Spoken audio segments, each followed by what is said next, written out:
Good day, I'm Dr. T and welcome to my office.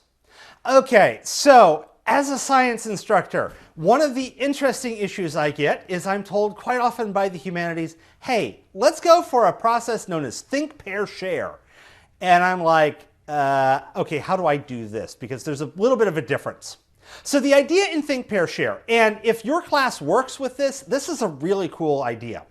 The idea is, okay, we're going to do a class discussion, but let's just be honest. You go, hey, what's your thoughts about blah? One person, if you're lucky, will raise their hand and talk about it. You might get two people in the class talking about the topic, but odds are everyone will just simply sit there and let somebody else talk, and you can easily get to this wonderful situation where a cricket would be deafening. So, in order to overcome this a bit and shrink the class down, you tell the class, turn to your partner. We're going to take the class discussion and we're going to make it into just two people. And then give them a discussion prompt, say the pros and cons of nuclear energy or something like that, and have the two people discuss it amongst themselves. Then you give them a little bit of time and say, okay, pause. You, what were your top 3 pros? You, what were your top 3 cons? Or what were your thoughts about the book? What were your thoughts about what Ms. Red ended up doing in chapter 6? That works great if there is a little bit more subjectivity going on, if we're trying to think of alternative approaches, etc. But as quite often in my classes, we're not trying to find alternative approaches, it's more mathematically based. 2 plus 2 equals 4. There are no alternative answers to that, or maybe in my course it might be how many grams of carbon dioxide are released from burning 3 grams of coal.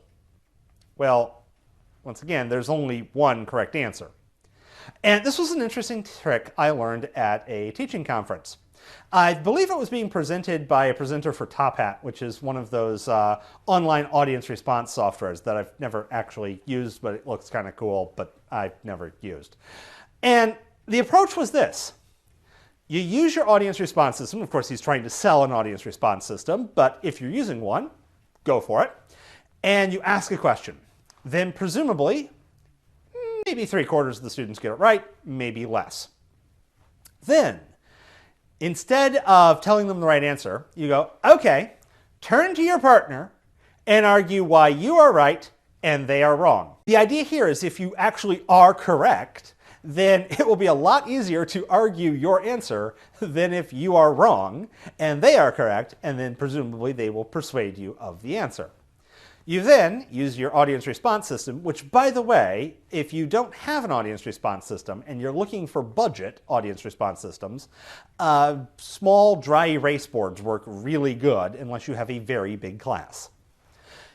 Anyways, you have them answer again. Then hopefully more students got it right the second time than they had the first. Now, to be honest, I do use this actually quite a bit. I do a lot of worked problems. If you are teaching a math-based approach, working problems is the classic way to teach. I'm going to work a problem on the board, then I'll give you a problem and y'all work a problem on the board, that kind of thing.